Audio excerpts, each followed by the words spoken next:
help us to balance our growth. So we can actually be able to withstand the shocks much better. Our exports would also be much more sustainable because it's not just focusing on our international trade beyond the African borders, but also the trade that we can take through the deepening of intra-African trade. Because of the manufacturing process that contributes to this additional intra-African trade of value-added goods that comes up with the CFTA, we have a higher labor intensity, which of course is good for our bulging youth.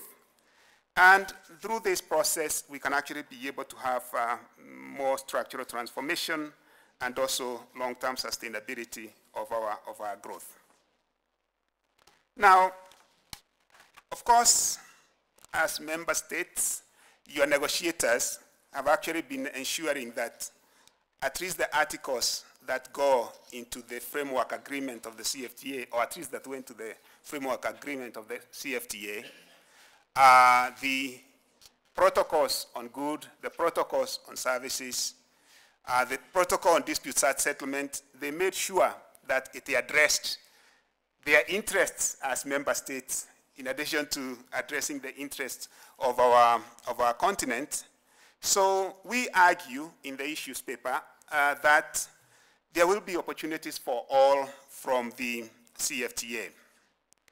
Our estimates show that there will be welfare gains for all of us, each individual country.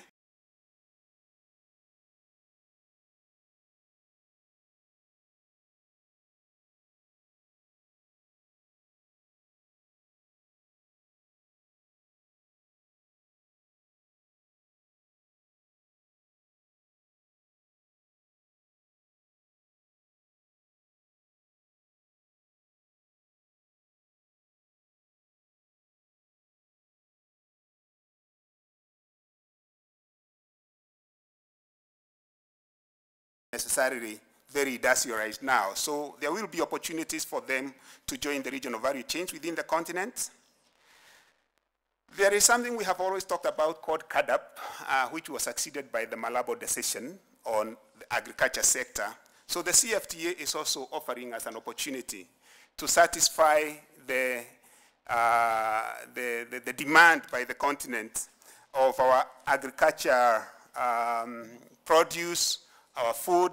You have had the figure of $40 billion in terms of imports that Africa undertakes each year, which is projected to grow to about 100 billion by 2025. So that's a market that is there for the taking if we can open up the space through the CFTA in the context of our agricultural trade, intra-African agricultural trade. Of course, then it gives us opportunities to diversify exports as countries. And for the landlocked countries, there will be gains from trade facilitation, and also safeguards have also been provided. Now, coming to the big question of the fiscal space. We said earlier, and I think I don't want to repeat this so much, the imports from other African countries are only 14% of our total imports. And the most important thing to note is that 56% of this 14% is already taking place duty-free, because we've been having autonomous liberalization as we may speak through our efforts under regional economic communities. Because from what we said in the morning, we already have existing FTAs and customs unions. Furthermore, you have a provision for exclusion list and a bit more time to cut your tariffs up to 90% for non-LDCs in 5 years, for LDCs in 15 years, and those that you designate as sensitive lines under the 10% that goes as sensitive lines, you can actually be able to reduce those tariffs between 10 to 13 years, depending whether you are a developing African country or an LDC. And again, tariff revenues are only 15% of our total tax revenue. So if you multiply this together with the multiplier of the only 14% of total imports, of which 56% is taking place duty-free, then you see the impact on tariff revenue for you as people from the Ministry of Finance is not that significant. But we actually argue it will give you revenue benefits because we expect the growth impact to be anywhere between 1 to 6% of additional GDP. So we'll have a broader tax base to boost our tax revenue. And these estimates are conservative because we have not included services, intra-African trading services, and a boosted intra-African investments. We could not be able to do this in our modeling. Hopefully we'll be able to do this going forward. And also the sectors that gain most produce more sustainable growth, as I've said, that is manufacturing and processed agriculture, which better contribute to fiscal sustainability. So from domestic resource mobilization, financing the development in the economy, I think there is a solution from the CFTA itself.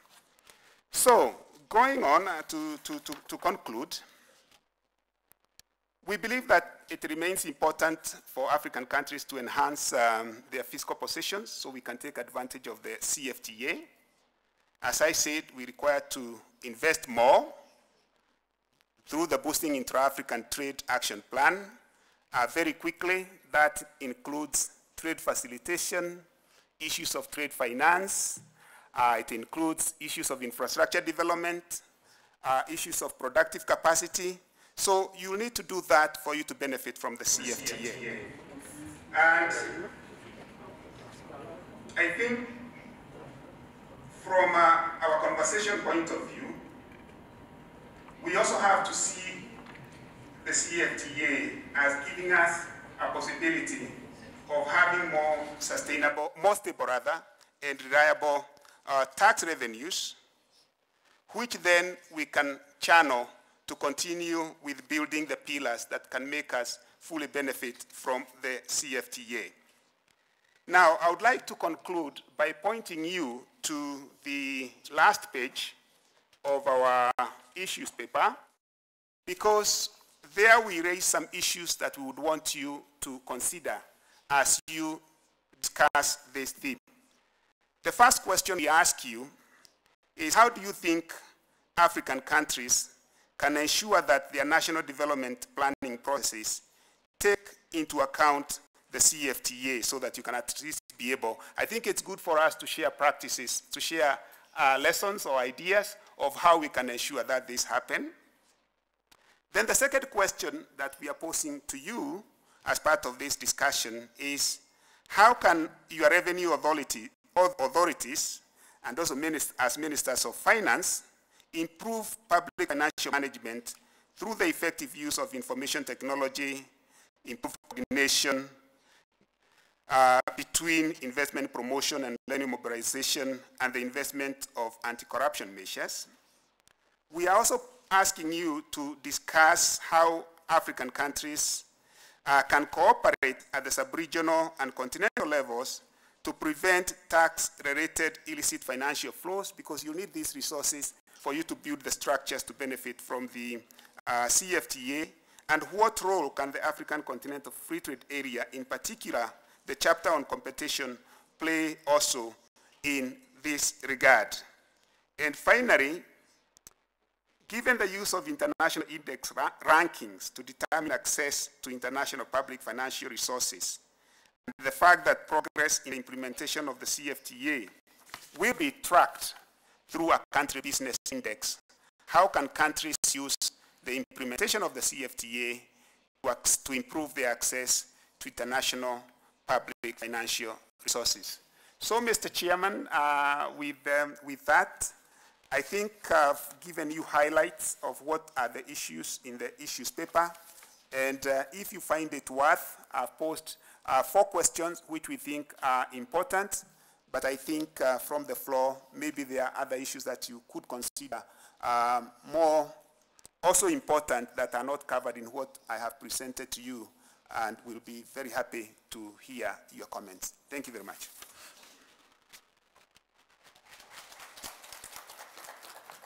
Merci Stéphane pour cet exposé clair et instructif. Je pense que vous avez abordé beaucoup de questions. Et issues, and delegates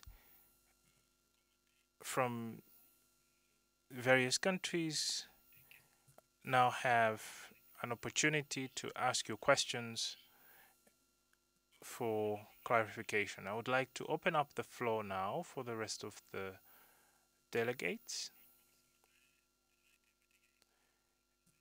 This morning, or since this morning, people have been able to rest. So we'll open up the round of questions. So we'll have Mauritania. So we'll open up the floor for those who would like to take the floor. So we have Mauritania, Senegal,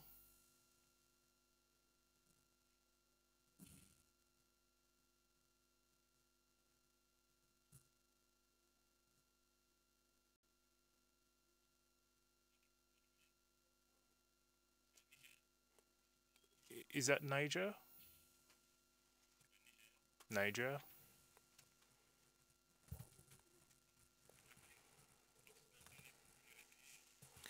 It seems like West Africa is much more awake.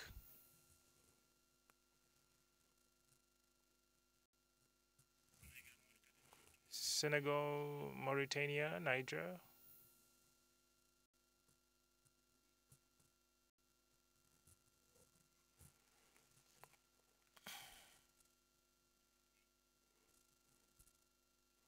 Very well.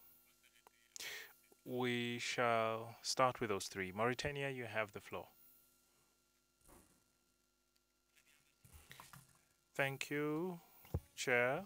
I would like to also commend the presenter for such a high quality presentation and also for the clarity of ideas that were presented. I have a comment as well as, or two comments and then a question. The comment, the first comment is in regards to the ideas that were expounded on in this note and also in the presentation, which also talked about or referred to elements that were in the first presentation this morning, and they pertain to the quality of public expenditure. And we usually look at public expenditure vis-a-vis the GDP on our continent, and we look at what we have in our country is not very different in terms of average to what we find in the OCDE region. However, when we look at the impact, the reality is very different. So this is another element that was mentioned is an issue that relates to the quality of public expenditure. I think this is of essential importance, especially when we look at this very strategic project of the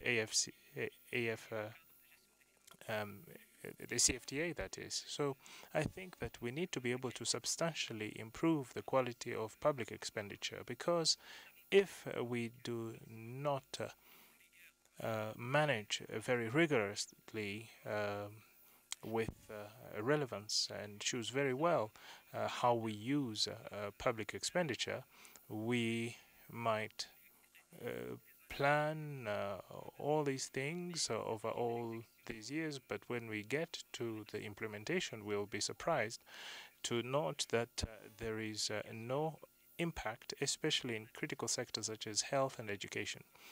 So the issue of governance has been raised severally, and this is the heart of the matter. So we need to look into how we can improve the quality of public expenditure, deal with issues such as corruption and bad management. I think that corruption is something that not only should bring on board public authorities, but also the private sector, because for corruption to take place, you need both of them.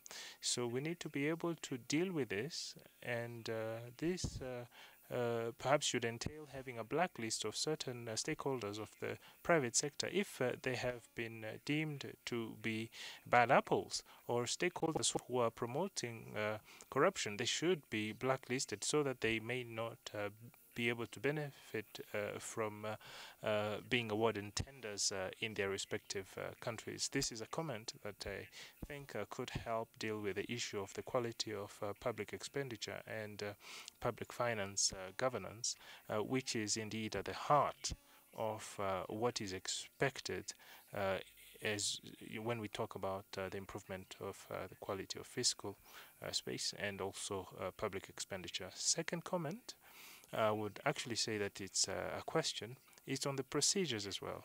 I believe that we need to make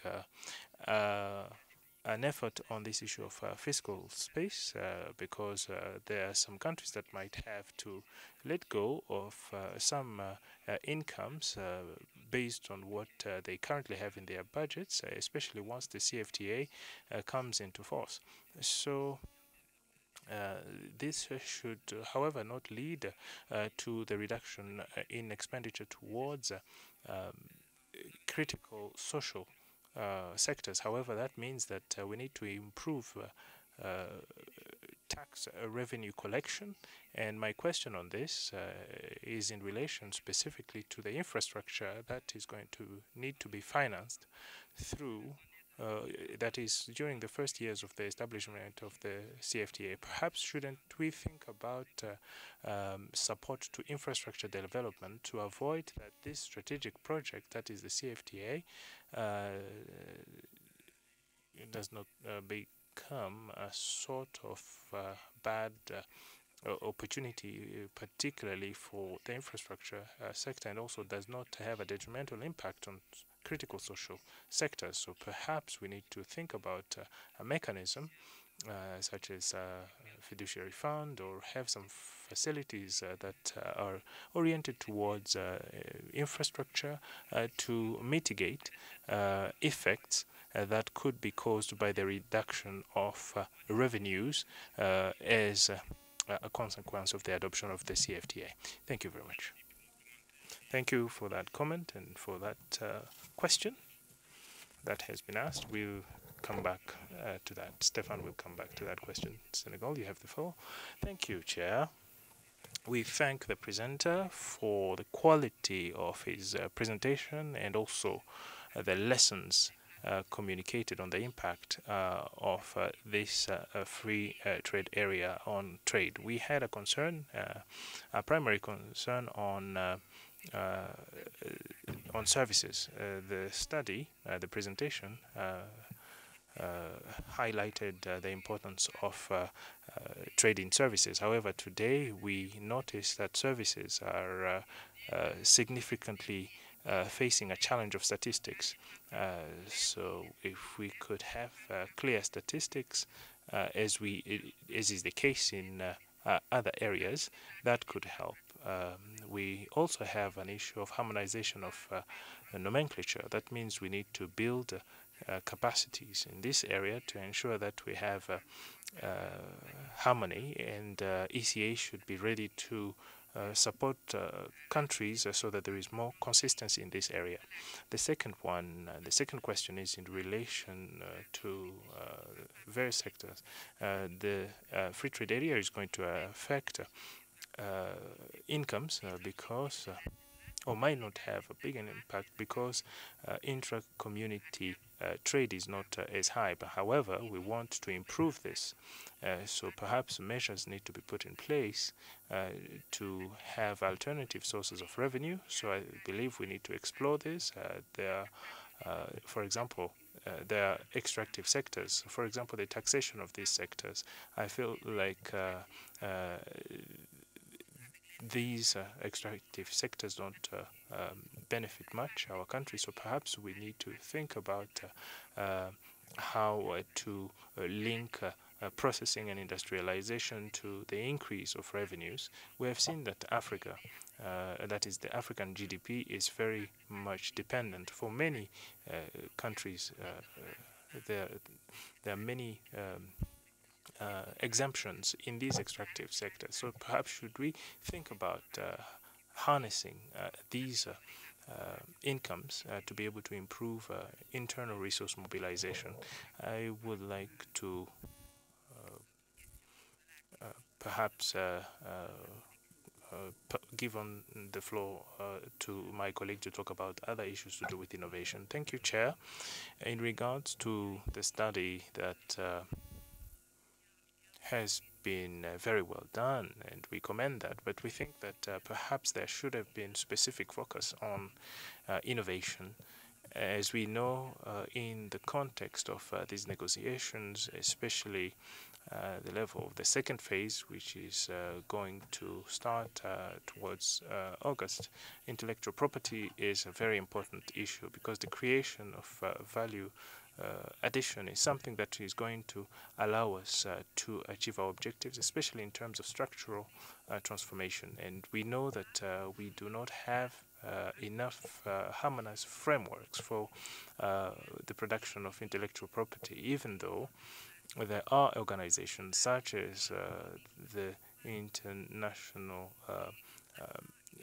Intellectual Property Organization, which, however, are not necessarily very adapted to the needs of our countries. So we need to have a harmonization of intellectual property frameworks and policies, and also finance activities in that sector to ensure that there is protection and promotion of intellectual property in our states, because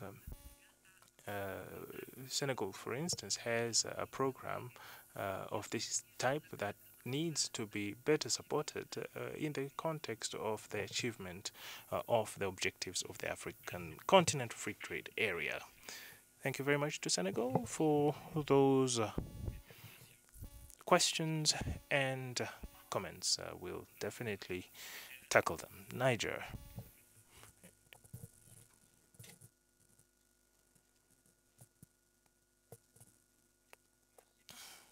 Thank you, Chair. I would like to first and foremost commend the presenter for the quality of his presentation, which allowed us to see in concrete terms the benefits as well as some of the disadvantages that the implementation of the CFTA might pose. And I would like to particularly make a comment on the central theme, which is how African countries are going to give themselves some fiscal space for and in order to be able to draw some of the benefits that have been mentioned. When we look at the current financial situation in our countries, we notice that we don't have a lot of hope. Let me take the case of countries in the Western African region. I think that almost all the countries in our region have programs with IMF, and obviously they are facing issues to do with mainstreaming or of their expenditures and their budgets, and currently it is extremely difficult to have more fiscal space for funding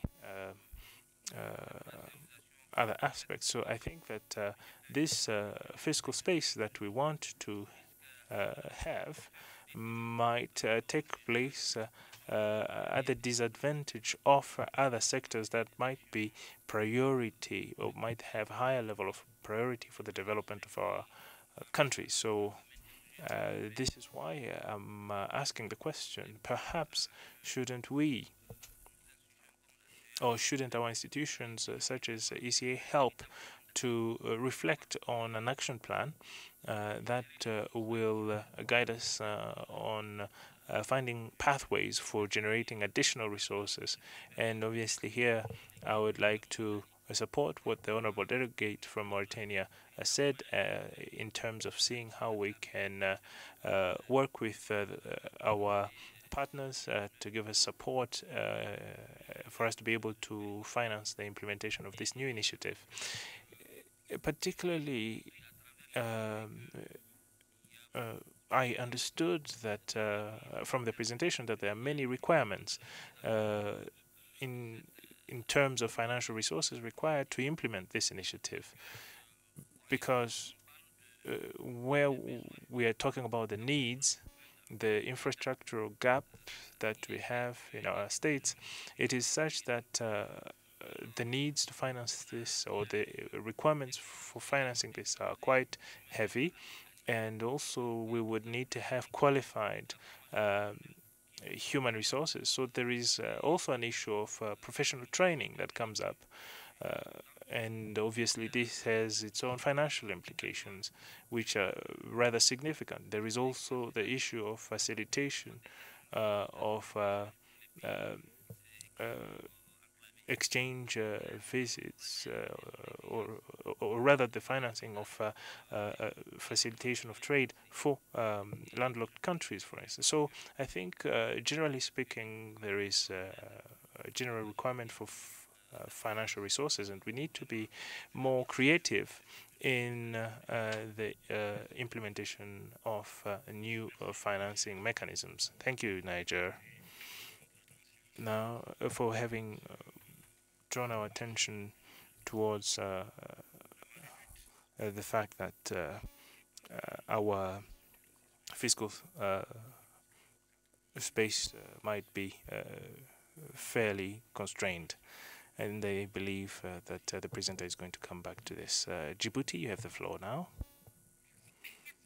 Thank you, Chair. I thank you for this presentation, a brilliant presentation. As you know, Djibouti is a small country, and we don't have many industries. We don't have natural resources. 80% of our GDP comes from the tertiary sector, specifically the port sector. So my question is, how will Djibouti benefit from these African Continental Free Trade Area, given that all countries are not at the same level in terms of natural resources? Thank you very much. Thank you. That's a very specific question and very clear. Chad. Thank you. Thank you, Chair. I would first of all like to commend Dr. Stefan for his brilliant presentation, which was very clear on the central theme of our conference, and which is to create fiscal space for jobs and economic diversification, particularly in the context of the African Continental Free Trade Area. And we have also colleagues from Djibouti, for instance, who've just talked about their specific issues and what this free trade area is going to bring in terms of advantages and benefits as member states. That question is extremely crucial for many countries, especially small landlocked countries and or small island states as well.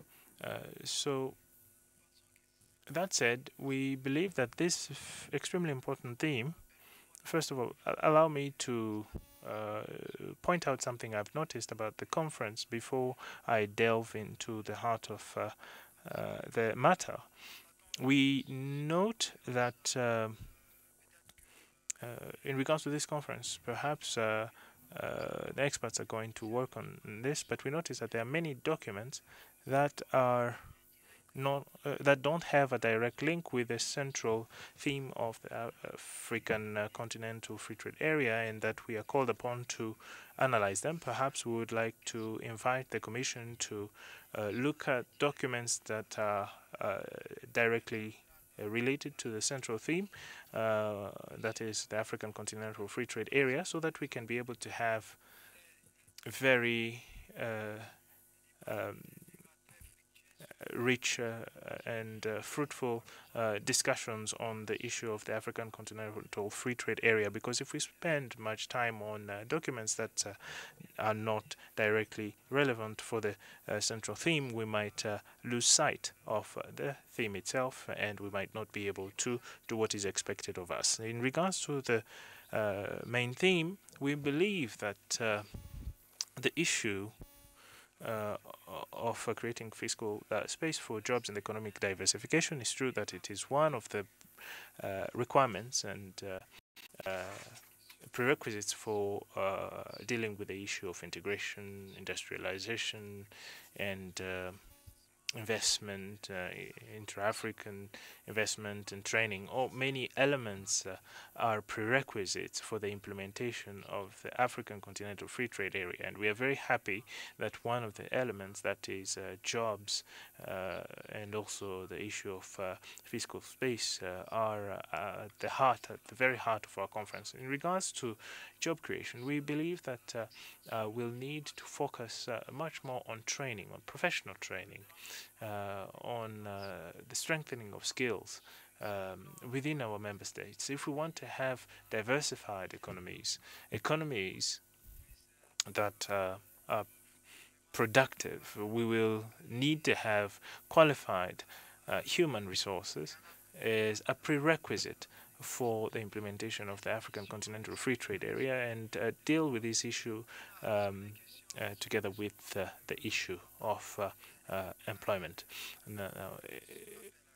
There is an aspect that we need to reflect on a bit further: the compatibility of our planning systems with the African Continental Free Trade Area. I believe the AFTA is in line with Agenda 2063, and many of our plans are aligned with the aspirations of Agenda 2063, and therefore they take into account the CFTA agenda.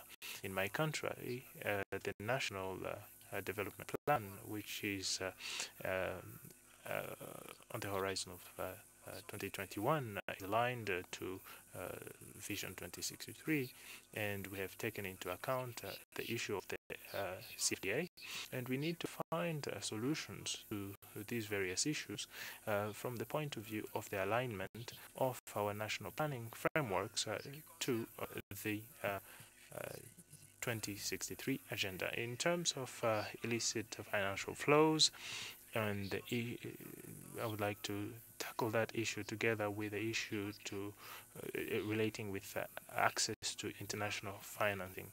I also think we should be talking about access to intra-African financing. I believe there are mechanisms for controlling illicit financial flows. We have various mechanisms.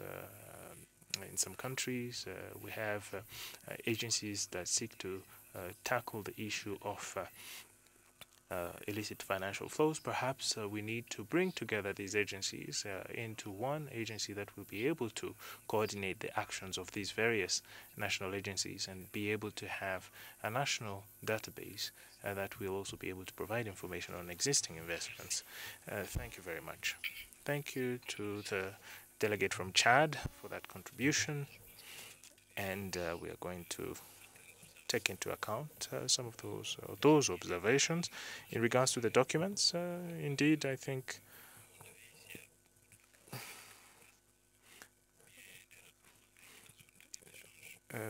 many of the documents are in relation to the CFTA, which is the central theme of our conference. You might have to look at those that are more relevant for you. Now we are going to give the floor to Mr. Stefan to be able to respond to the questions and comments. There's Mauritania, talked about ineffectiveness of public expenditure, which is an issue faced in many countries. There's Mauritania, which mentioned the issue of statistics, and also talked about international intellectual property. Nigeria also talked about the fiscal space, and the fact that certain investments might hamper expenses towards critical social sectors. And also there is Djibouti, which has 80% of its economy which is based on services. What will that country benefit from the African Continental Free Trade Area? And also you have the questions that were raised by the last presenter. Stefan, you have the floor now. Okay, thank you very much, distinguished delegates, for very good comments and also their questions. And thank you, Chair, for your steering our meeting.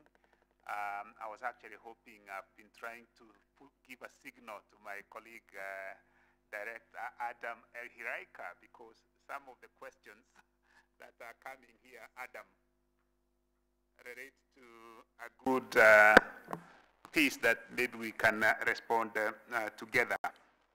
So please feel free to come in on some of these questions. So let me go to the first intervention from Mauritania. And I think I couldn't have agreed more on this issue of the quality of public expenditure, because what I got that comment to be saying is that we want to maximize the value of every CFA, every shilling, every dollar that we invest in our public spending, because only then can we be able to get maximum results from the CFTA. And you go on to highlight some of the issues that you think exist under the public expenditure sphere, that those are issues of corruption. You question how the debt is being managed in terms of whatever is borrowed for these public expenditures. And you indicate that even the private sector could even be part of the problem in terms of realization of the quality of the public expenditures. And you propose that we should even go to the extent of blacklisting the agents of corruption. I think it's a fair comment, because there is no way we can get maximum benefits from the CFTA if the pillars that we are building to benefit from them are suboptimal because of governance issues. Then you go ahead and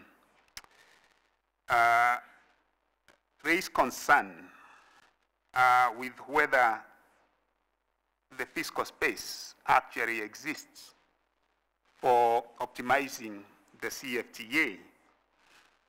And you are concerned that if a country loses some of the tariff revenues, it may actually divert resources from social spending, which becomes again detrimental to the people that you're trying to help by creating jobs. Now, on this particular issue, what I wanted to say is the following. I think from this morning, we have indicated that the losses in terms of tariff revenues that countries are going to experience, if at all, of course there will be some, it's actually very minimal. It's minimal. And we contend that the multiplier effect of increased trade, and not just increased trade, but increased trade in terms of value-added trade, because 67% of the additional intra-African trade, our estimates show, is going to be in industrial goods. Then that alone, the process of producing that, I think can actually give compensatory sources or compensatory revenues, because there are other means of recovering that, because from the jobs you have your income taxes, from profitability you have your corporate taxes. So we believe that this should not be a major concern. But of course, as your secretariat, we are very ready to work with member states so that we can actually drill down on these issues. So to give you an example of what we are doing to address, because we know this is a concern, is that, and Chair, if you give me just 1 minute to explain this, as negotiators, the negotiators have agreed that countries are going to open 90% of their trade. And 10% is going to be treated as sensitive, part of which will be reduced to zero part of which some of the tariffs will be reduced to zero, and a small percentage will be left as an exclusion list. So how do you determine the 10% that you're not going to open up immediately? Our thinking is that as ministers of finance, the first thing you're going to do is to say, I'm going to leave to consider as sensitive that tariff line that gives me the most revenue. That is likely to be the immediate reaction of a minister for finance. And then we are arguing that, fair enough, you can do that because you want to make sure that you do not have a big impact on your revenue losses. But it may turn out that that tariff line that you are trying to defend is actually an important tariff, an important product that is part of the regional value chain that you want to create. So if you want to take advantage of the CFTA, and you want to see an emergence of a regional value chain, you may make it impossible for you to attract intermediate inputs that are critical for you to take advantage of the CFTA. Now, I'm saying this to demonstrate that as your secretariat, we are available to work with you as you do your liberalization schedules, so that at least we can at least be able to provide country-specific solutions or proposals on how to deal with this issue to make sure that the social spending is not undermined, while at the same time you have resources for investing in infrastructure and the other things that we mentioned. So that's one way that I can respond to that. Now, coming to Senegal, I think some of your contributions were comments. I think you note that you're happy that services is part of the conversation, and yes, it is true, just like in the area of goods, under the protocol on trade in services, now member states need to go and figure out what are those service sectors that you would want to open up to the rest of the African countries so that they can have access to that market. Now, our argument, and at least our proposal to you, is that for Africa, we should open up especially the infrastructure services. And we've already started that process through the single African air transport market. We should also consider the area or other areas of logistics, and this is going to bring me to the question of Djibouti, in the area of logistics. So services as part of that. But as you have said, it is true, we have difficulties with services data. In fact, in our modeling work, we have not captured the benefits of opening up the intra-African trade in services. And you indicate that we need to do more work on the harmonization of the nomenclature, including in these services. And we take that seriously. You also talk about the intra-community trade not being high. But in fact, for the CFTA, one of the things that it is trying to tackle, it's not so much the intra-regional economic community barriers alone, because you've already done a lot of work in that through ECOWAS. What we are hoping that we can be able to address is so that the East African community, the Southern African Development Cooperation Community, rather, the ECOWAS, ECAS, we want to reduce those indirect barriers, because they are the ones that really would be able to give you big results almost immediately. On the innovation, yes, it's second phase of the negotiations, but you are right. The intellectual property regime, even our institutions for IP within Africa, you have those that deal with the Francophone, you have those that are in Anglophone, and both of them, sometimes they don't speak to each other. So this harmonization recommendation, I believe, is one of the things that the negotiators are going to deal with. And we take it that you would also want to see more resources going to this issue of financing intellectual property work. I can refer you to a publication we produced as the Secretariat. It's called the Assessing Regional Integration in Africa. Not the current edition, that is the 8th edition, but the 7th edition, because we addressed exactly the question you have asked. How do you use innovation to build competitiveness so that at least you can be able to industrialize and also to transform? Before I talk to Nigeria, Djibouti, I think you are ready to benefit from the CFTA, just like I think, without any shadow of doubt, that Ethiopia is also ready to benefit from the CFTA. Why do I say so? Because you have one of the most competitive ports. You have a developed logistics sector, and you have actually been able to attract some of the logistics firms that can move goods from Djibouti to other parts of the continent. So I think your services sector, since the market has been opened up for the intra-African trade in services, I think there is actually a base for you to start. And just to mention for Ethiopia, I think the Hawassa industrial park and the other industrial parks, and the capacity of Ethiopian Airlines to move goods from city to city, I think that also means that this is a country that is ready for beneficiation from the AFCFTA. Now, Nigeria, I think I'll leave this question to Adam. Basically what Nigeria has posed is that, do we really need the fiscal space as things stand now for us to optimize on the CFTA?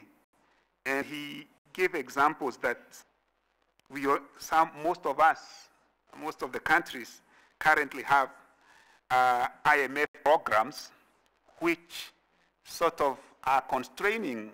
I don't know what that meant. So I think that is the question. And I think he went on to say that fiscal space for this, creating a fiscal space for the CFTA might actually compromise other sectors. Although I see the CFTA actually as being able to help you enhance your fiscal space. So I'm going to leave that question to my colleague, Adam.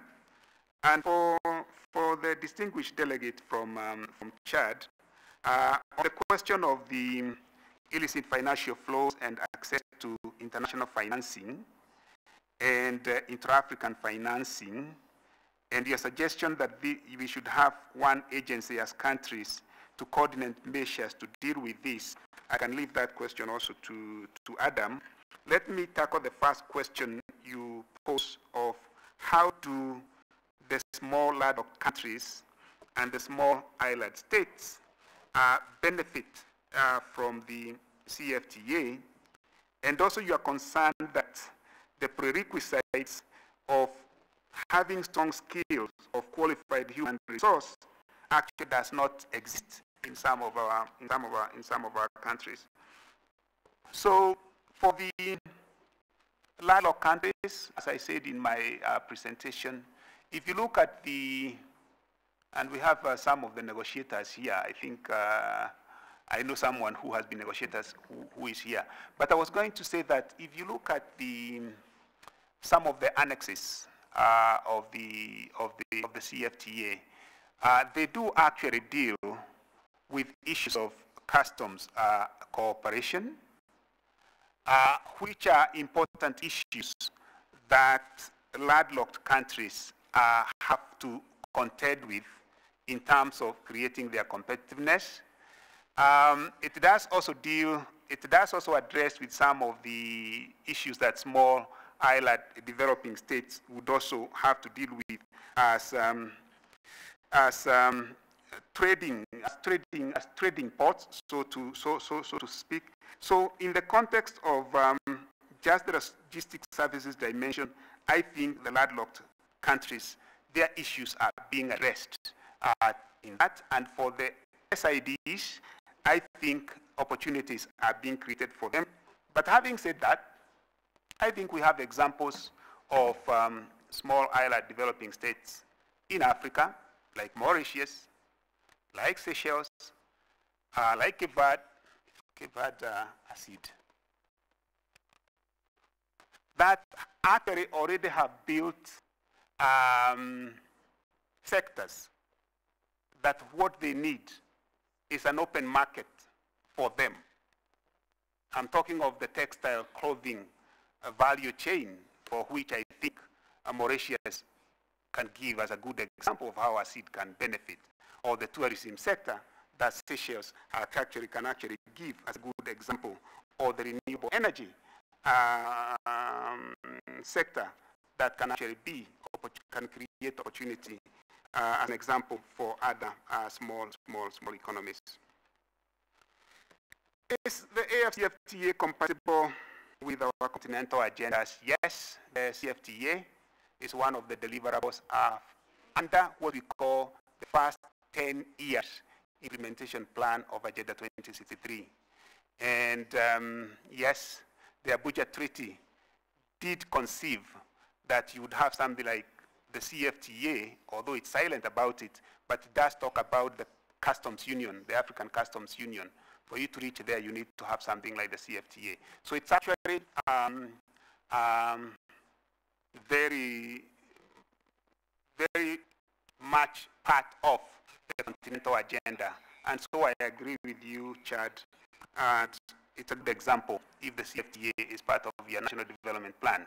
Our issues paper calls you as member states to develop national strategies to optimize benefits of the CFTA. And I imagine by that we mean you need to mainstream them in your national development plans. So, Adam? Yeah, thanks. Well, I think the question on fiscal space is a critical question, very important question. Fiscal space is about how to mobilize resources needed to finance additional investment, of course, to benefit from the opportunities provided by the CFTA, and to ensure that your macroeconomic environment remains stable. So it's about mobilizing additional resources on sustainable basis.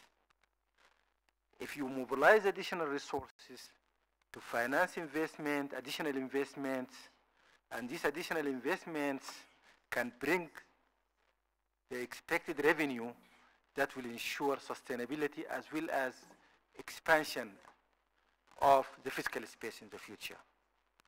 So now we believe is the time for African countries, even if you are struggling with your finances, it is time to think about the opportunities provided by CFTA and how to prioritize your finances, the allocation of your finances, in order to finance investments, public investments, that will help you generate the most out of CFTA.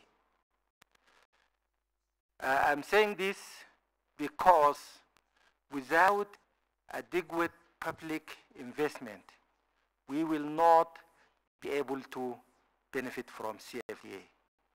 We know that when it comes to manufacturing, industrialization, and diversification in Africa, which we have been talking about, we identified four constraints to Africa's transformation, industrialization and transformation. One, access to market. Two, access to finance. Three, labor skills. And four, technology. These are the four key constraints Now with CFTA, access to market is expanded. We have an expanded access to market. So the opportunities are there. Now, the question is, what can we do in order to address the other three key constraints? So we need to have plans and to rethink our priorities. What kind of investments do we need in order to provide the skills needed by the private sector? What kind of priority investments do we need in order to address infrastructure constraints and also to promote technology? So it's basically about rethinking our strategies to mobilize resources for targeted investments. Now, we argue that Africa, despite the struggle today with the budget in most African countries, or if not all, Africa has the potential to expand its physical space. How many countries we have here have a tax GDP ratio of more than 15%? If your tax GDP ratio is less than 15%, so you are not doing what you are supposed to do. And there is a huge potential. 15% is the least that you should have in order to optimize the use of your resources and mobilize fiscal resources.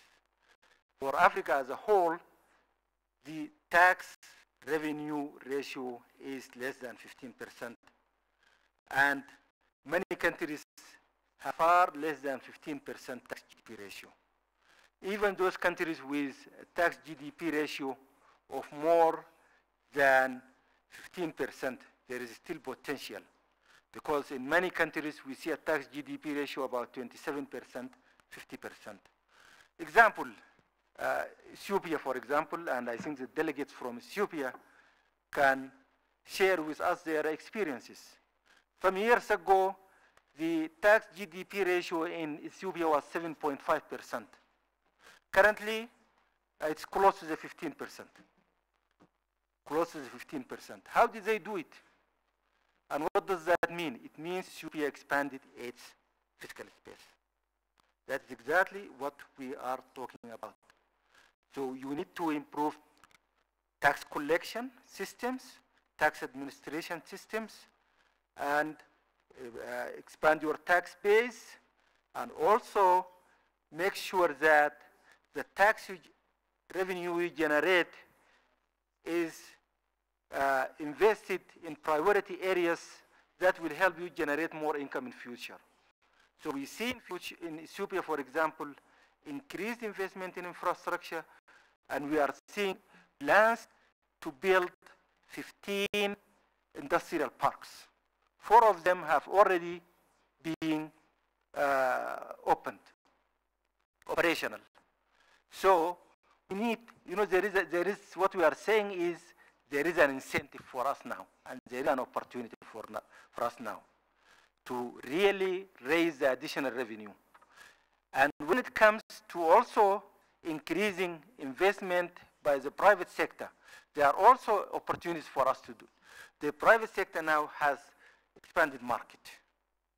So government should also do more in addition to mobilizing additional fiscal revenue. They should do more in order to increase access to finance for the private sector. And this we can talk about, bank penetration and use of pension funds and so on and so on. So we have to be aware of the opportunities and our priorities and plans. Otherwise, the opportunity provided by CFTA will not be seized. Now, whether efforts by governments to expand the fiscal space would divert resources away from some sectors, social sectors, for example. This does not have to be the case. Because when we talk about expanding fiscal space, that means mobilizing additional resources. So, and making better use of your existing resources. We know that African countries, as I mentioned in my presentation, this afternoon, have expenditure GDP ratio that is comparable to OECD countries.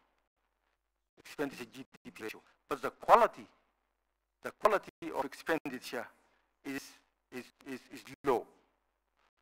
So we are not spending enough on social sectors, relatively. We are not spending enough on job creation. We are spending more, and this is the case in many African countries, on security and so on. Although security is important, but it can be optimized.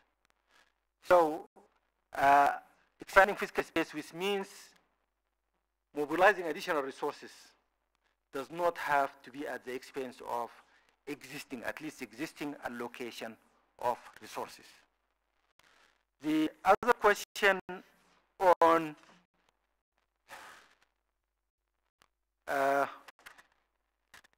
IMF programs. Well, on IFF and fiscal space. Now, the argument is this. We have, in Africa now, we have a real issue. Rising tax revenue from multinationals that exploit our natural resources. Most African countries, and I've seen this through APRM country reviews, both governments and the general public are not satisfied with the returns from exploitation of natural resources in Africa. Now,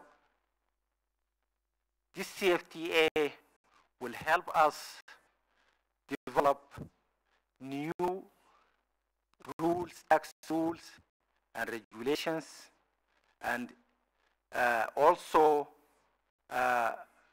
reform our tax incentives across the continent. We have suffered a lot in Africa from the race to the bottom by offering tax incentives that did not bring the expected benefits. This has to come to an end. And with ACFTA, this will come to an end. So the exemptions which many multinational corporations enjoy in different African countries have to come to an end. And new rules and regulations that are harmonized across countries would help us to reduce tax evasion and tax avoidance, especially by multinationals. And with more effort by African countries to address all sources of illicit financial flows, which we have identified in terms of trade mispricing, in terms of corruption, in terms of criminal activities, and so on. If we address this will also help us to mobilize more resources and expand our fiscal space. Thank you. Merci beaucoup, monsieur les présentateurs. Je voudrais vraiment qu'on applaudisse Stéphane et Adams pour leur... Merci pour ces belles interventions. Je pense que les questions ont été très... I'm sure the questions were responded to very, very clearly. We had envisaged actually to adjourn the meeting, but we feel that perhaps we could work up until 7 p.m. so that we can at least conclude today's agenda. We have a few presentations on statutory issues, which are going to be presented by the Economic Commission. We have an hour's time Does Benin want to take the floor, or you have a question? Please go ahead. Thank you, Chairman. It is an opportunity to take the floor on such an occasion. Our delegation would like to congratulate the way this conference has been organized and the harmonious way in which you are leading our proceedings. We would also like to congratulate the presenters for the excellent information and knowledge that has been made available to us. What we are particularly interested in is the issue of mobilization of resources. And this is in paragraph 42. There is a table that shows the trend of the period 2011-2016 of some indicators like fiscal proceeds, public aid to development, foreign direct investment, and remittance. And on this remittances, the amount actually drew our attention because this value, generally speaking, does exceed ODA and FDI. We believe that in remittances there is a potential. Remittances is has a multiple effect, is a financial resources, but we feel that it does help us to see which proportion of these remittances could be channeled to industrialization projects, especially in the current context, because Africans who are living abroad could perhaps be given an incentive to invest in the more productive sectors in their respective countries. Thank you, Benin. Thank you. Excellent question. Ethiopia, you have the floor. Thank you, Chair, for giving this delegation the floor. And let me first appreciate the presenters. It is obvious that they are pro-free trade, and I like that about their presentations. And I'm very grateful for mentioning Ethiopia as an example many times. Thank you for that as well. But I have an issue to raise with you. As proponents of free trade, you have raised many points that are important in adapting a free trade area. You know, most African states now are believers of this free trade area. They want to implement it. It is evident that 44 countries have signed the FCFTA, which means they are very committed and they want it implemented quickly. But there are issues on the downside, you know. Deep inside, there are delegations that are raising issues of what will happen when the CFTA, the African CFTA, is implemented. So our discussions would have been very fruitful, in my opinion, your presentations, to tell us what would happen in the short term, in the long term, what is the loss, and how do we prepare for it? And we're talking about many countries in Africa. So each country has its own specific reality.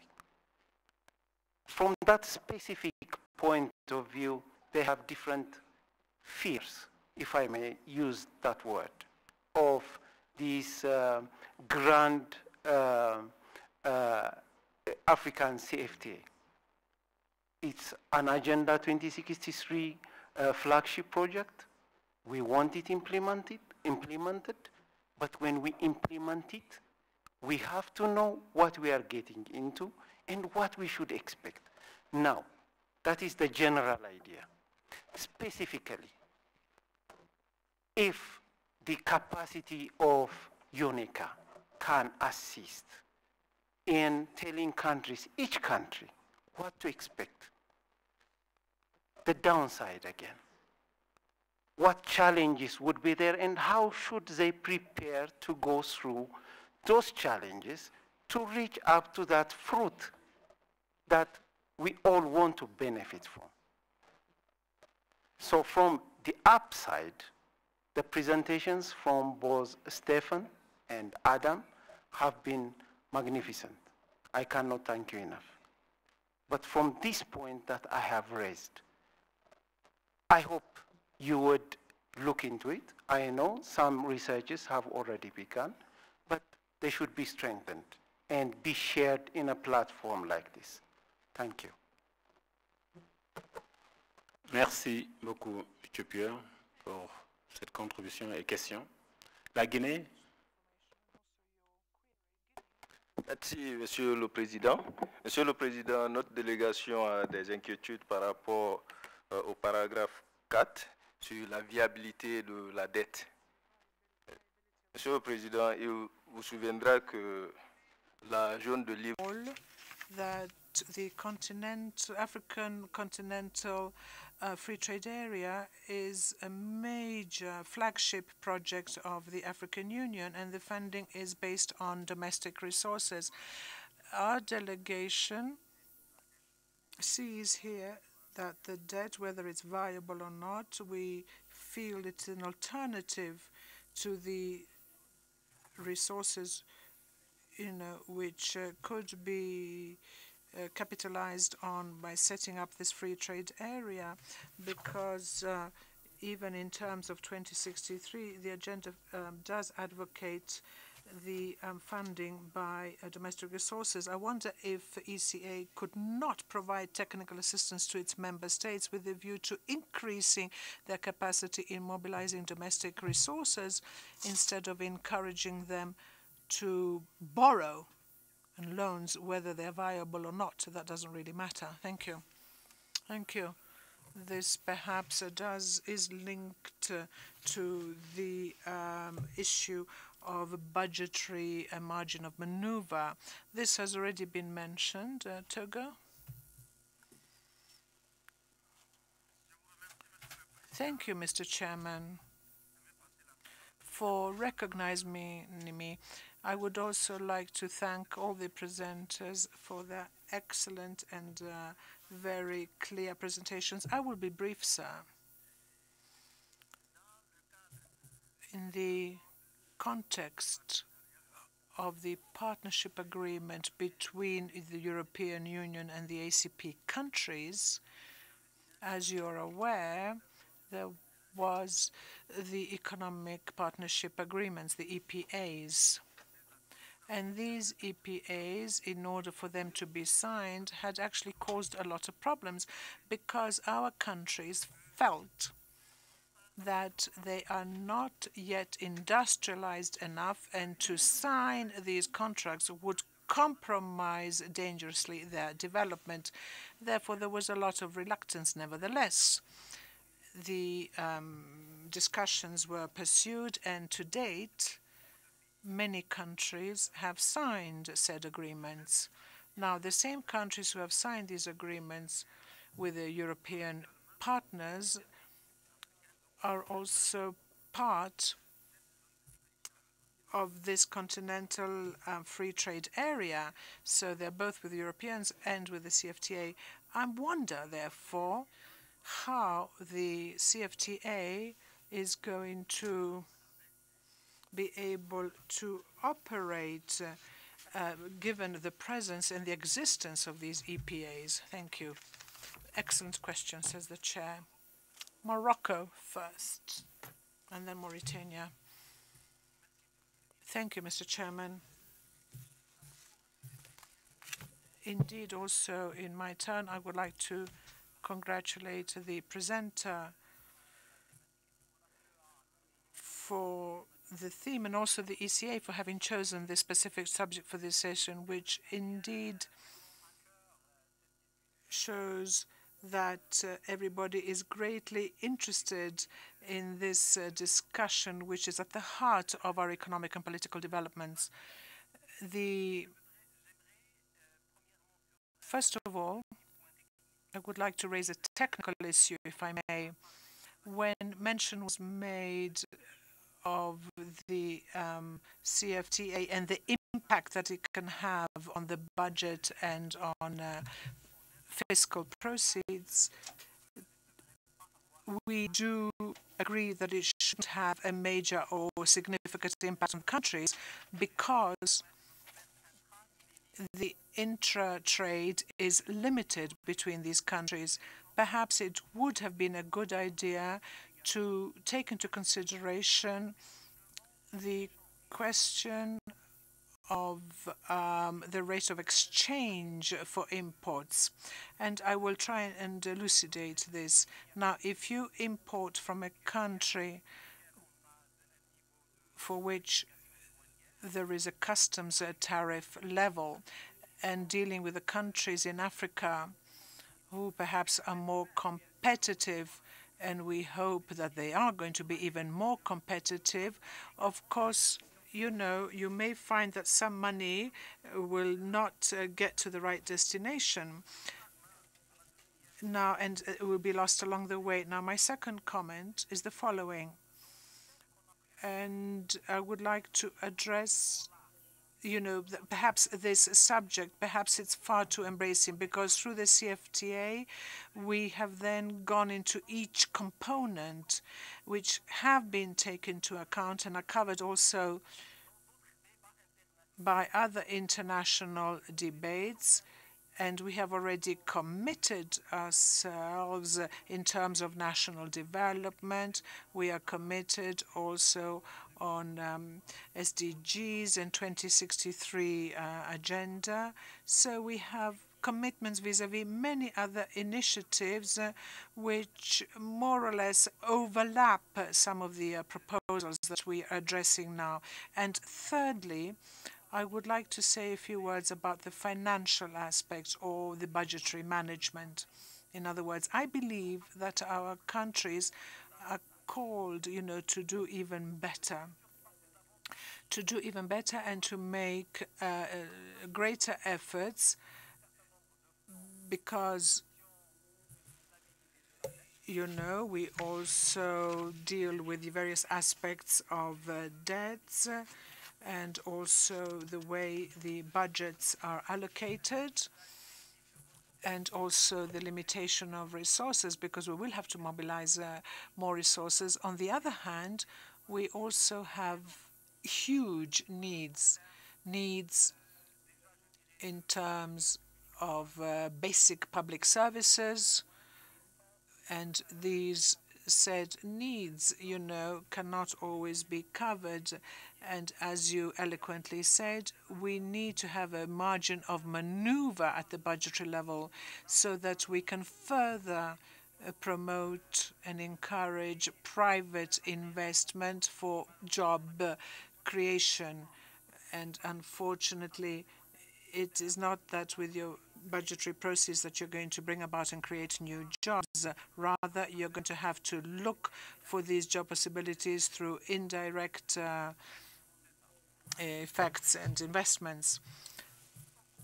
So we are convinced that the continental free trade area indeed does offer an opportunity which by its very nature is a catalyst to bring about to deal with this difficult equation, rather. Now, as far as the budgetary issues are concerned, the domestic financial mobilization of resources is still a problem for many countries, including mine, because there is lack of access to appropriate savings mechanisms. So, and also the issue of the fiscal proceeds, tax evasion, and also the problems related to domestic financial markets.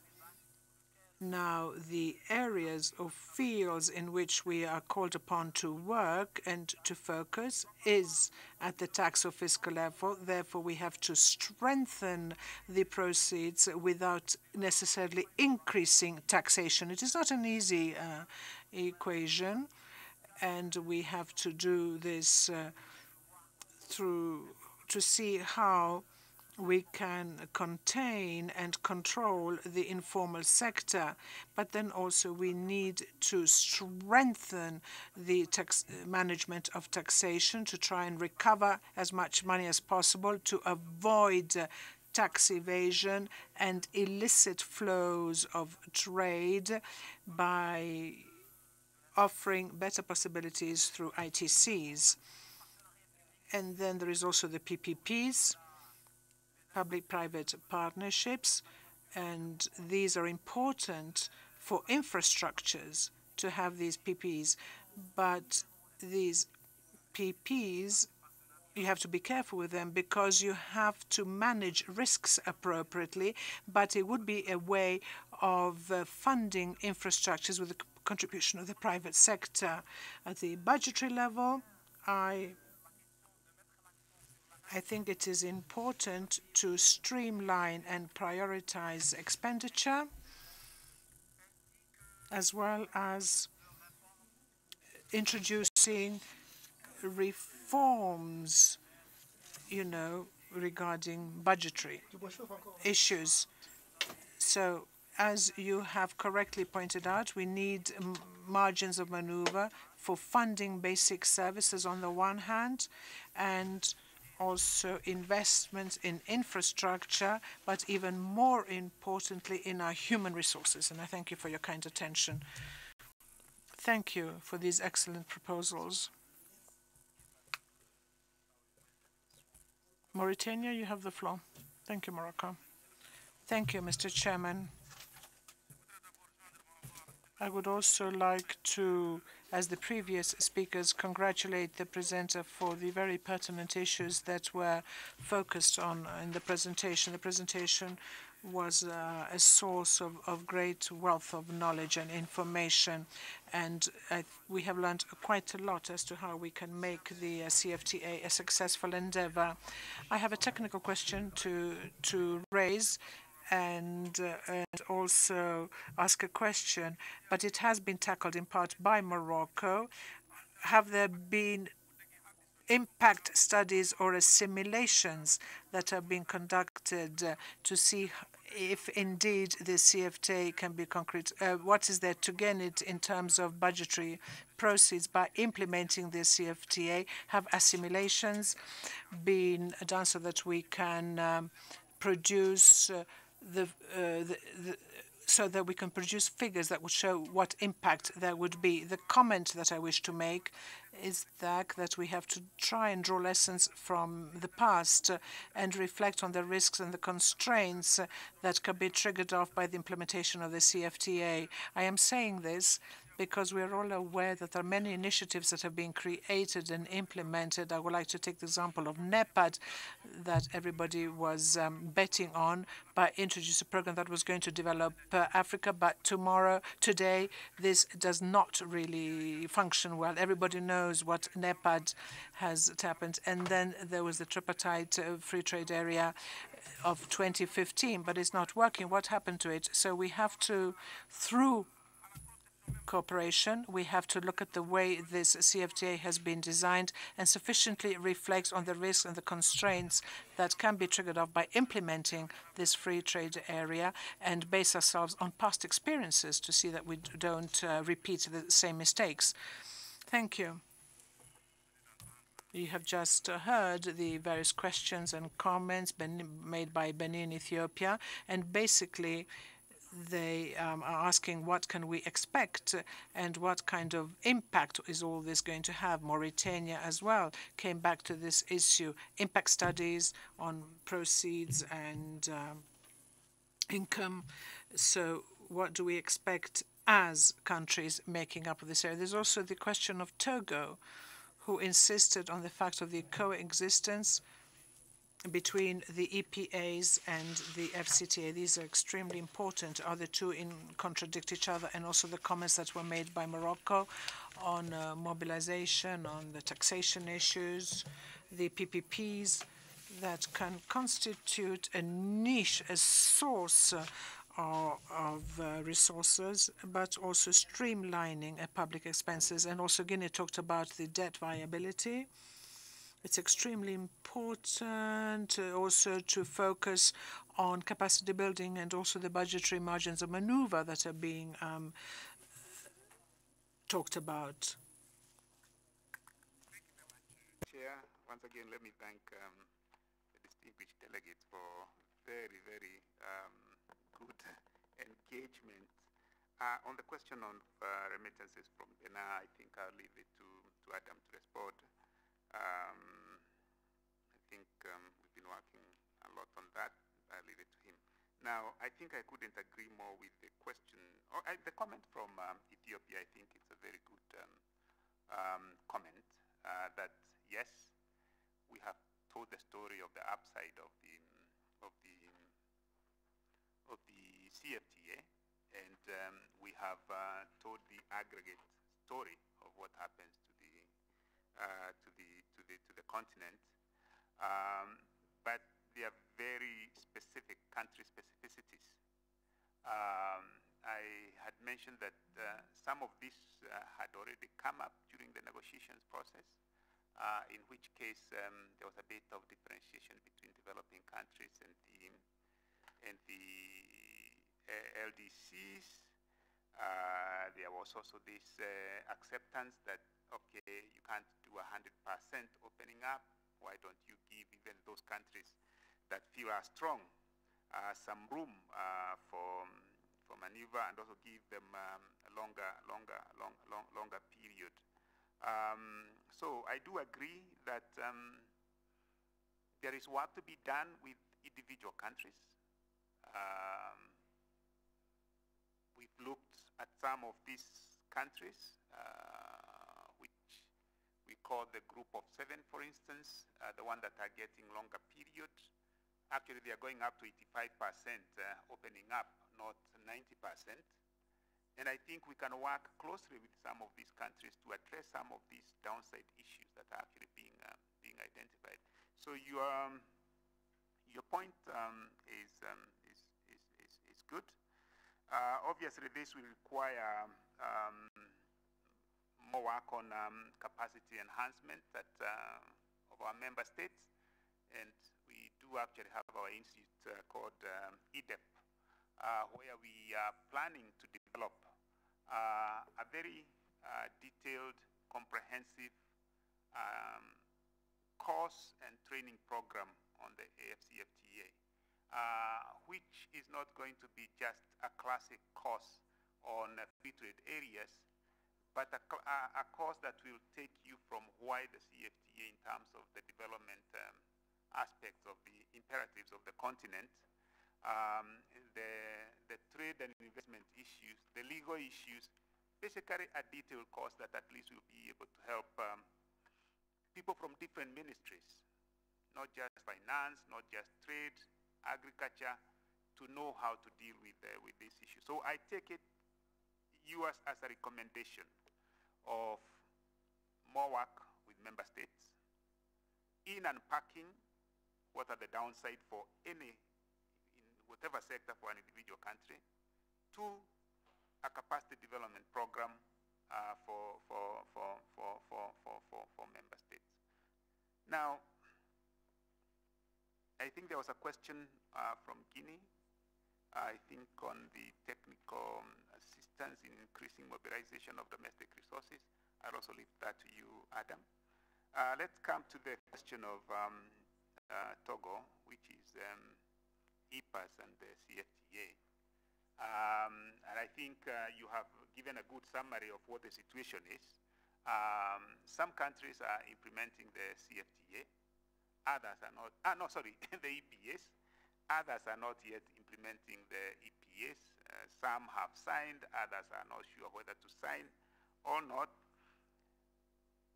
But over the years, I think a lot of work has been done to show that the EPAs will have differentiated impacts, both positive and negative, on the African economies. And I can discuss with you on the positive side where it may lie. However, the major issue for the EPAs was this regional integration implication, because you have different trade regimes being created under the different sub-regions that have signed the EPAs. And then now we have the CFTA, which is coming with one unified trade regime for the continent. So how does this one now sit with these other different trade policy regimes that countries have in the EPAs? Now, you recall that in 2015, I think it's in 2015, we presented to this committee a report on what we were calling industrializing through trade. And in that report, what we had done, one of the simulations we had done, was to look at what would be the most appropriate sequence of trade policy for Africa if you want to industrialize and transform.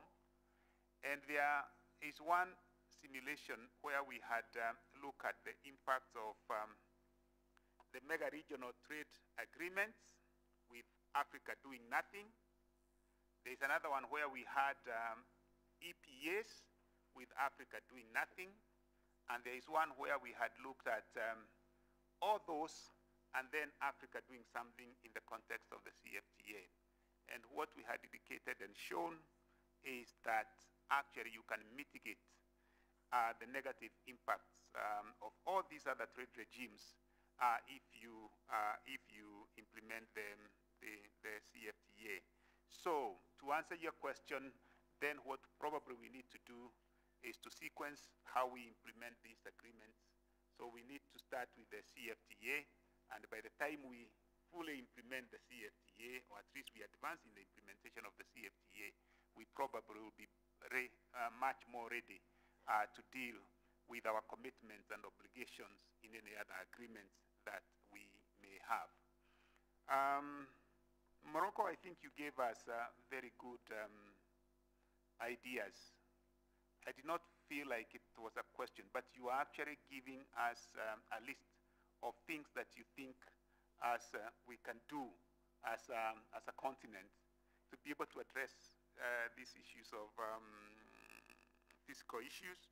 I like the idea that you gave that we can also, the technical issue you raised with a focus on the impact on revenues by looking at the imports. I think these ideas that we can take on board, but I think if everybody listened very carefully, what I note here is that you are sharing with us possible solutions on how we can address this issue of fiscal space, even as we implement the CFTA, which you say we are convinced it can be a catalyst or a solution to some of the challenges we want to solve as a continent.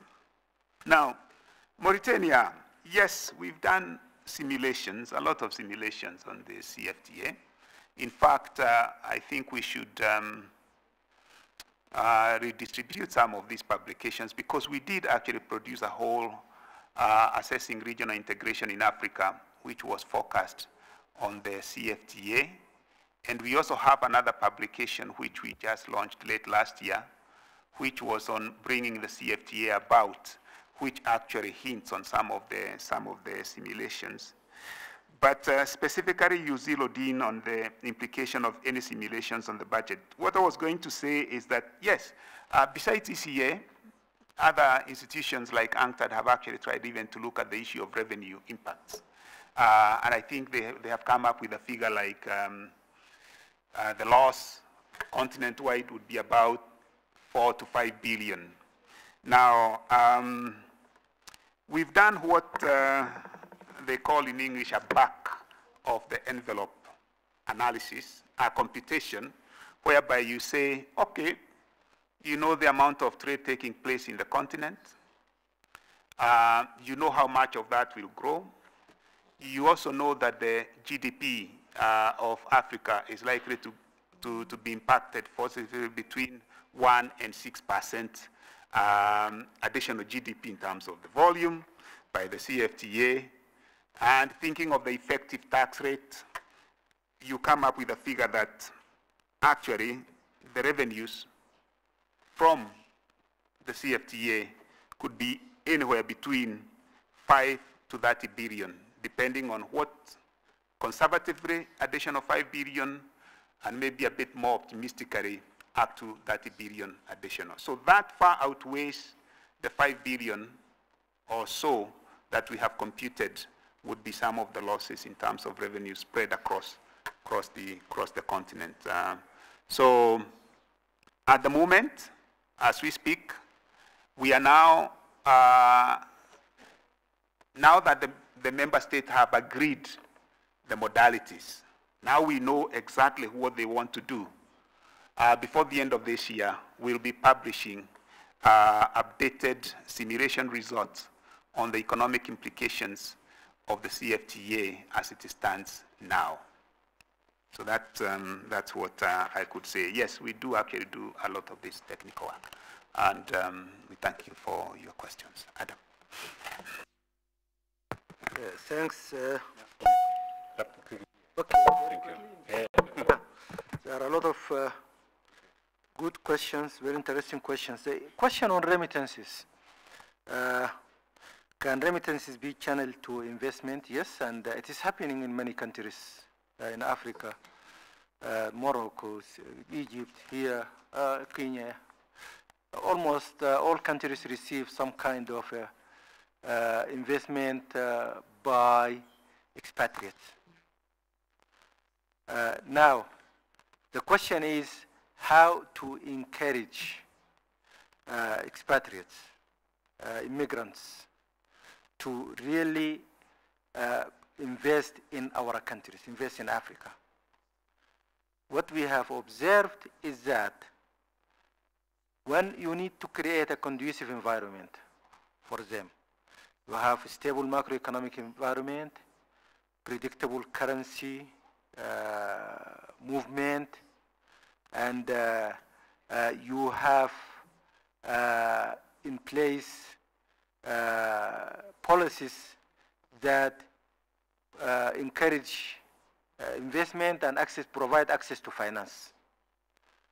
Because expatriates, when they come back to their countries, they also need more resources, additional resources, in addition to their savings overseas. What we have observed in some African countries tax immigrants' remittances. They pay taxes to governments, but they're not given incentives to invest. Incentives are given to multinationals. This should not continue. This practice should not continue. So we have to put in place strategies that will encourage investment by expatriates. And we'll see more remittances being directed to investment. And expatriates can invest in their home countries because they understand the risk, they understand the opportunities, they understand the countries better than foreigners who come to invest in the country. So really, instead of focusing attention and providing all the incentives to multinationals, let us do more to encourage investment by expatriates. The question on debt by Guinea, actually we are not encouraging we are not encouraging countries to take uncalculated risk and borrow in order to finance investment with the hope of realizing the potential promise of CFTA. We warned that actually external debt cost is increasing. And so countries have to be very careful when they resort to external borrowing. But if you have access to external loans, that are that come with competitive, with reasonable and acceptable terms, especially interest rates, then the opportunities are there, and always investment has risk. So there are opportunities to borrow if you have access to finance with reasonable terms. But we have to ensure sustainability. So fiscal space should not be expanded at the risk of fiscal sustainability. Merci beaucoup. Merci et félicitations. Applaudissez nos deux présentateurs, non seulement pour les présentations, mais aussi pour l'exhaustivité de leurs questions. Nous avons entendu beaucoup de choses.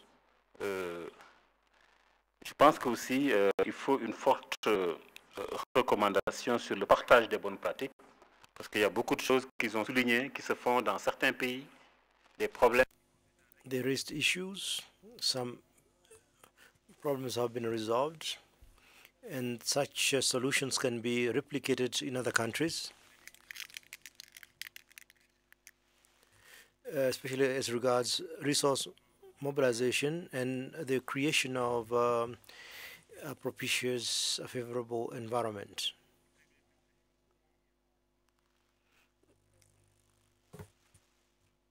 I would also like to make a recommendation: ownership. We are referring to what Mandela used to say, that we should be doing things with the people, for the people, so that our people can feel involved in what we are doing. We don't have much time because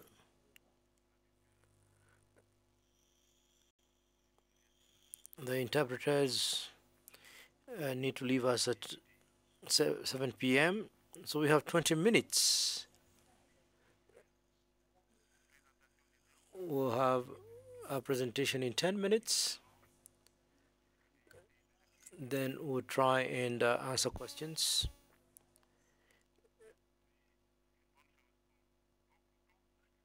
And it will be good if we can conclude everything at 7 p.m. The presentation plus the discussion.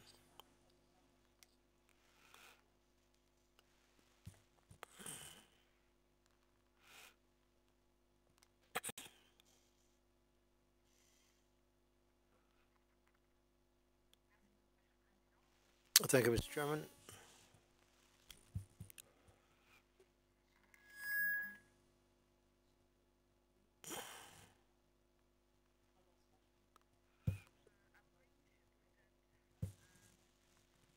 Executive Secretary on the work of the Commission for the period April 2017 to March 2018. So the presentation will be organized in three parts: the overview, the key results achieved, and the challenges.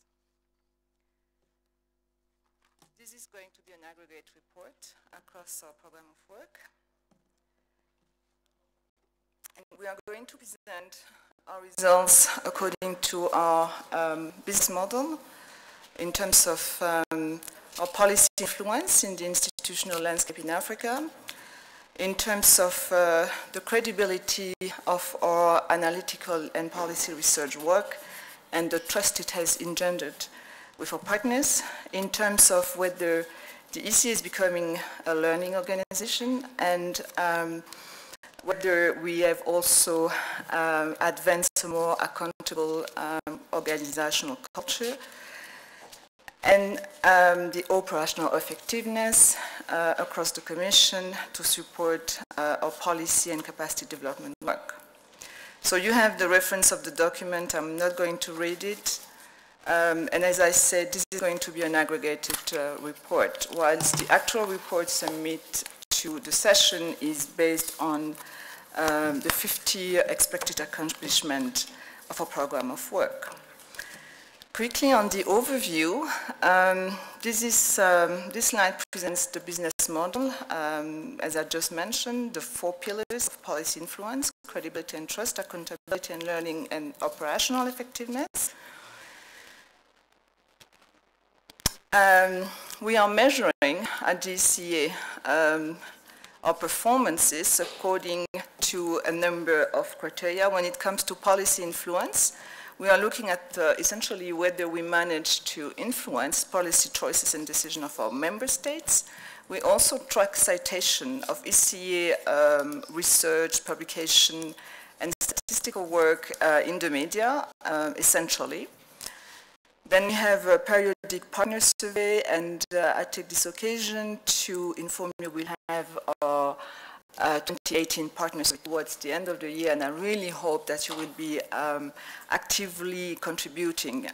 We do value your assessment of the work of the Commission. And then we have also a number of surveys of our conferences, and I would also encourage you to register with your token so that you could also give us, in the course of the conference, your feedback on our work. And then, of course, we also use evaluative outcomes to gauge our policy influence in Africa. On credibility of ECA policy, research, analytical work, and capacity development services, here we are essentially looking at whether our work is relevant, a good fit, and does indeed speak to the priorities of a member state when it comes to developing capacity.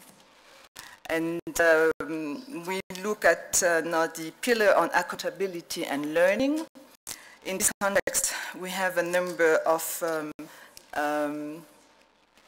results management and accountability system. I won't go into that. Tracking, as I mentioned earlier, the actual performance. The whole idea is to really ingrain in the Commission an accountability culture.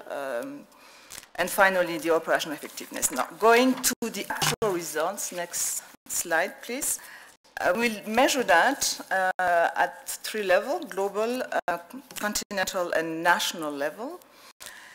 So the focus over the past year has been on the Agenda 2030 and at the global level, with a number of influencing undertaking by the Commission in support notably of the working of the high-level political forum. We had last year the 3rd Africa Regional Forum on Sustainable Development, whereby Africa provided critical policy messages back to, that fed into the processes of the global high-level political forum. The theme last year was on of the Africa Regional Forum, was on ensuring inclusive and sustainable growth and prosperity for all, and this was aligned to the theme of the high-level political forum, which was on eradicating poverty and promoting prosperity in a changing world. We have also had a significant influence in supporting the Global Compact for Safe, Orderly, and Regulatory Migration, working through the continent in supporting, facilitating the African input into the Global Compact. At the continental level, the focus was on the integrated approach underpinning Agenda 2030 and 2063, following in actual fact the policy decision on planning across the 2 agendas and having a common indicator framework. This integrated approach facilitated planning and mainstreaming of the 2 agendas in several countries across the region. We also supported monitoring and evaluation of the 2 agendas through an integrated framework of indicators. And we supported as well at the continental level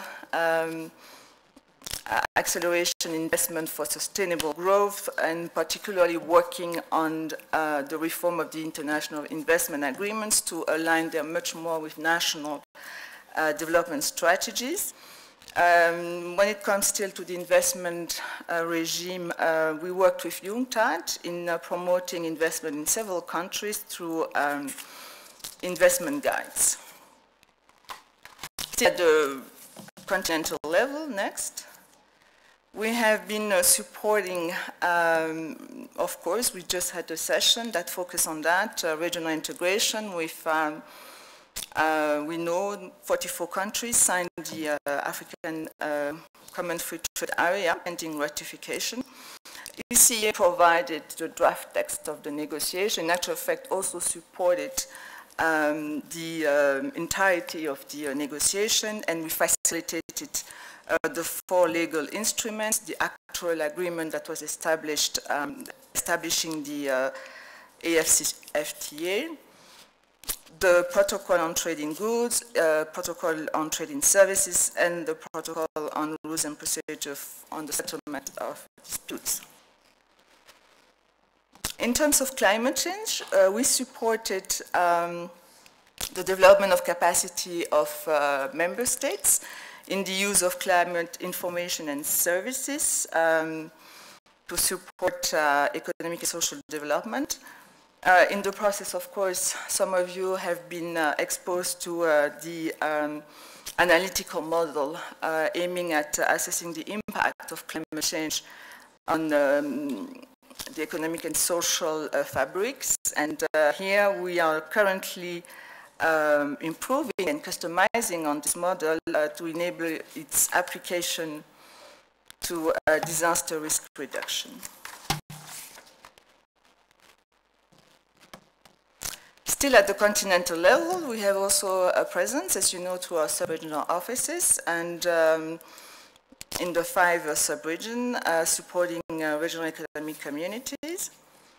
In this context, we have been providing ECA, providing advisory services and technical assistance with respect the design of sustainable and equitable growth-oriented policies focused on the 2 agenda. Also in terms of supporting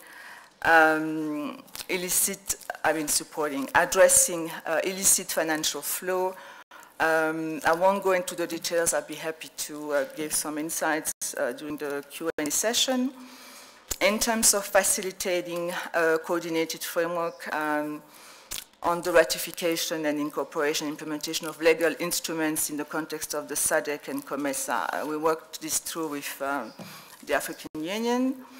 In terms of several initiatives on information communication technology observatory in SADC, we support development of specific indicators on ICT. We also had, jointly with other UN entities at the sub-regional level,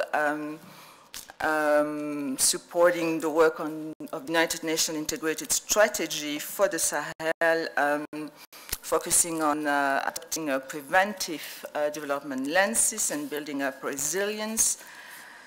And then we have been supporting vision exercise in the East African community, the Vision 2050, but also work in that in East African community on the blue economy.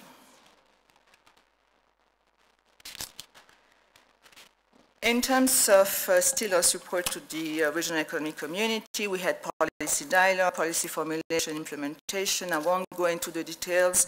You'll find them on the actual slide. The subject of focus were on development planning and statistics, regional integration, industrialization, and trade, and more broadly speaking, natural resource management, sustainable development, economic and social development. So I won't go into the details. Still at the continental level, ECA has got 3 core functions: think tank function, convening function, and operational function, which is more related to capacity development. In terms of convening function, throughout the year, we have been leveraging the ECA platforms to facilitate high-level policy dialogue. I just mentioned earlier of the Africa Regional Forum on Sustainable Development. When it came to supporting the preparation for Africa preparation for the Global Compact on Migration, a high-level panel, in actual fact, has been established, had 2 meetings in the period we are covering here. We have also the African peer review mechanism. As you know, it has been significantly revitalized, and increasingly also more countries participating in the process. More recently, we have been also leveraging the Africa peer review mechanism to tackle the challenges of financing Africa's development. And then you have the regional and sub-regional coordination mechanism of the African Union and the UN, which will have its meeting at the margin of the Conference of Ministers, I think on Saturday. And finally, you have the platform with UN and regional partners on the integrated strategy for the Sahel. So just to say that we have a number of convening platforms that facilitate dialogue across the region and also intergovernmental process, as is the case in the context of this conference in particular. At the national level, we do have a significant intervention. In fact, we have registered over the past 2 years a significant increase in demand for advisory services and technical support in context of the 2 agenda, 2030 and 2063. We are very grateful to our member states for the trust that you do have with regards to the quality of ECA policy and capacity development services. We also, I don't know if they are still in the room, but certainly would welcome opportunities to engage with our development partners to see how we could increasingly supporting these numerous requests from our member states. So in particular, we have been supporting policy dialogue. You will recall in 2017, the Economic Report on Africa was focusing on urbanization and industrialization for Africa's transformation. So several countries called upon the ECA to support integration of urbanization into the national development plan, or looking at also the interface between urbanization and industrialization and development. Still on policy dialogue, we have supported a number of requests in terms of the curbing of illicit financial flows, with particular requests on addressing the base erosion and shifting of profit in Africa, but also some countries, for instance, Mozambique and South Africa, requested ECA support in terms of looking at how approaching double taxation agreements.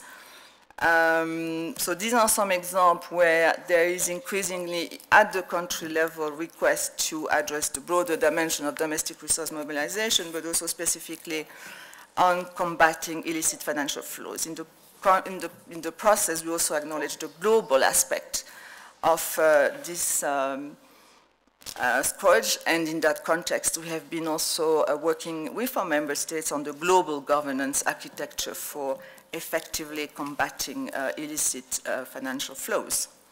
Not with, I mean, I didn't mention some other intervention in terms of revising taxation policies, and in particular in some of the countries.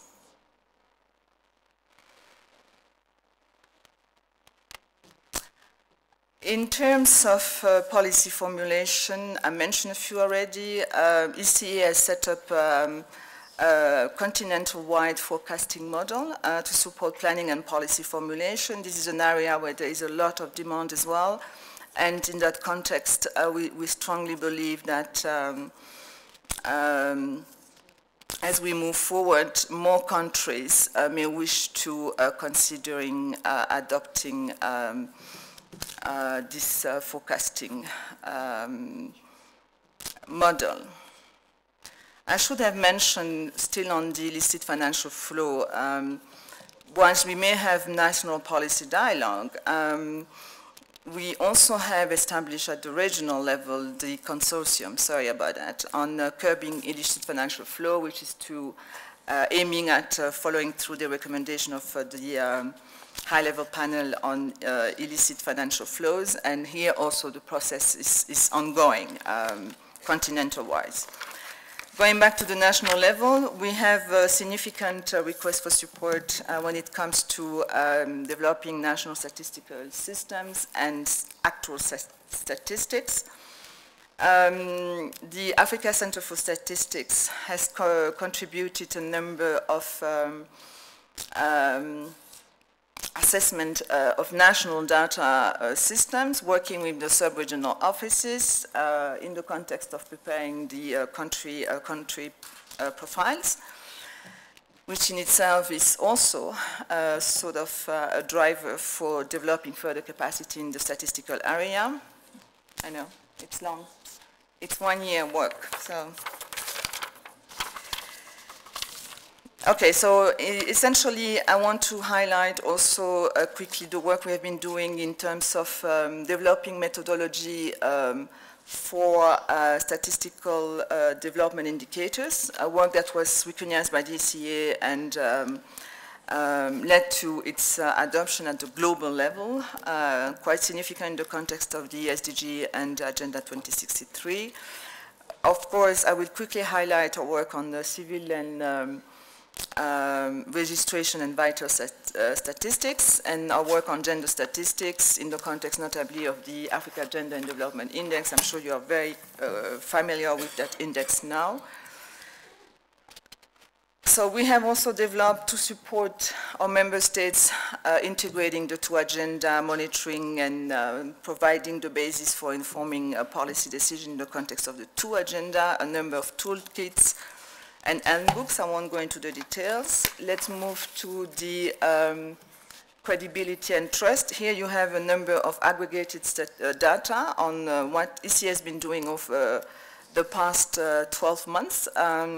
I want us to highlight the 381 number of capacity development support to member states and regional economic communities, and this is just a part of the total request that does come to the Commission in supporting our member states.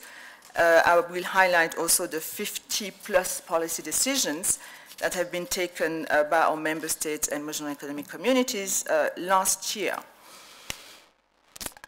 Just wanted to highlight that we have the new ECA, updated ECA data bank, accessible from anywhere, where you have increasingly harmonized statistical data across our 54 member states. Moving to accountability and learning, we have a requirement which we fully embrace in terms of mainstreaming gender in our program of work. The ECA is quite proud to be the first UN Secretariat entity to have adopted gender markers, meaning that today we can essentially, we are able to track allocation of resources across a program of work when it comes to gender equality and empowerment of women. In terms still of accountability, we had 2 evaluations conducted last year. I won't go into the details. These were related to the Africa Mineral Development Center and the Africa Trade Policy Center. We are very much uptaking the main recommendation of those evaluations moving forward. We also had 2 audits that were carried out. I won't go into the details. In terms of our operations and their effectiveness, there is one area in terms of extra budgetary resources, and that's why I was sort of showing some windows of opportunities for development partners to join more significantly the work of the Commission in support of our member states. You have the data on the screen, what was mobilized last year. Partnership agreements are exploding. Essentially, on the basis of our work with regional and beyond think tank, academic institutions, and the likes. Yes, on audit, unqualified report, full compliance with IPSAS. We are proud. ECA also is currently migrating to ISO. I won't read the number, but you have them on the screen, which is essentially a certification we are aiming at for September now, after having a first certification about 2 years ago in respect of highest environmental management capacity in our printing shops. Some challenges, some aspect of instability in some parts of the region. Still, the actual uptake of our policy recommendations facing, in some cases, capacity gaps in some of our member states. The issue of data and gaps, we know it, and we need to address that increasingly under the SDGs and the 2063. So the measures being taken, of course, is very much a great focus on facilitating data and statistics availability and the like. So I will stop there, and I'll be happy to take any of your questions, unless the chair wants me to move to follow up to the resolution of last year.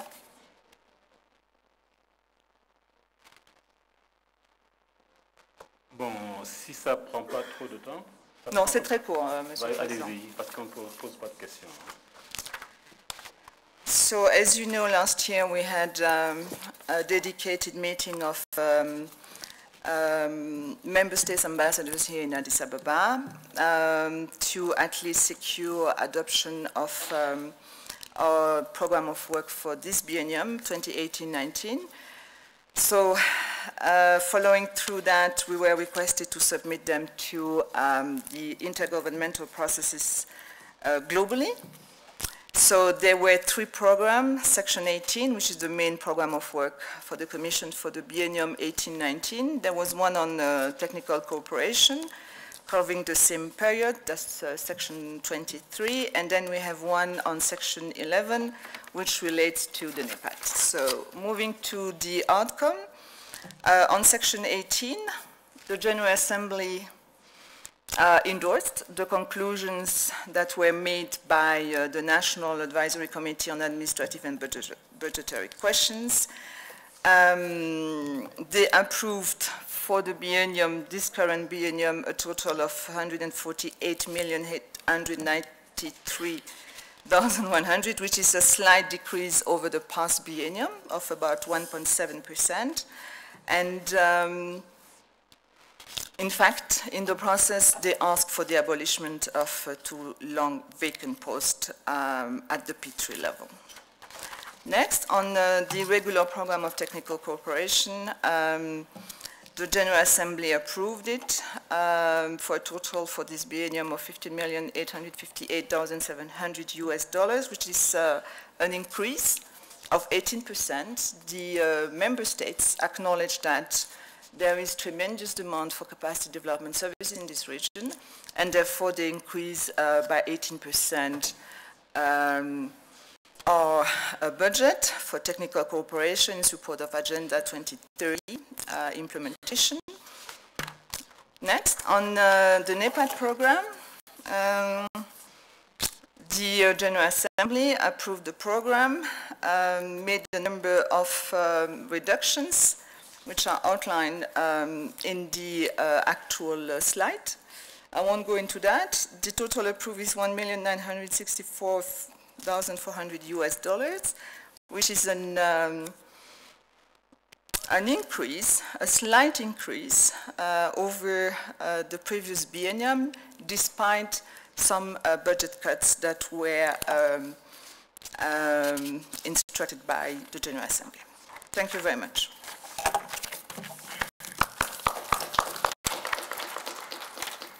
Merci, Madame Ingrid.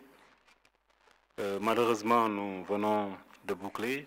Il y a 19 heures déjà, et nous avons nos amis traducteurs aussi qu'on doit libérer.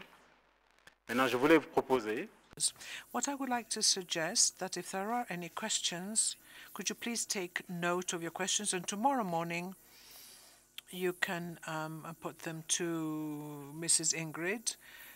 She will be there at 8:30 so that she can look at the various questions and answer accordingly. If you agree with this, I think we can now say that we are all satisfied with everybody's participation and with all the high caliber presentations that have been made, which have taught us a lot, and congratulate the presenters, but also congratulate the participants and all the delegates and all the members. We thank you for your indulgence and your active participation. So we'd like to adjourn the meeting and request you to please come at 8:30 a.m. The meeting is adjourned until tomorrow. Thank you.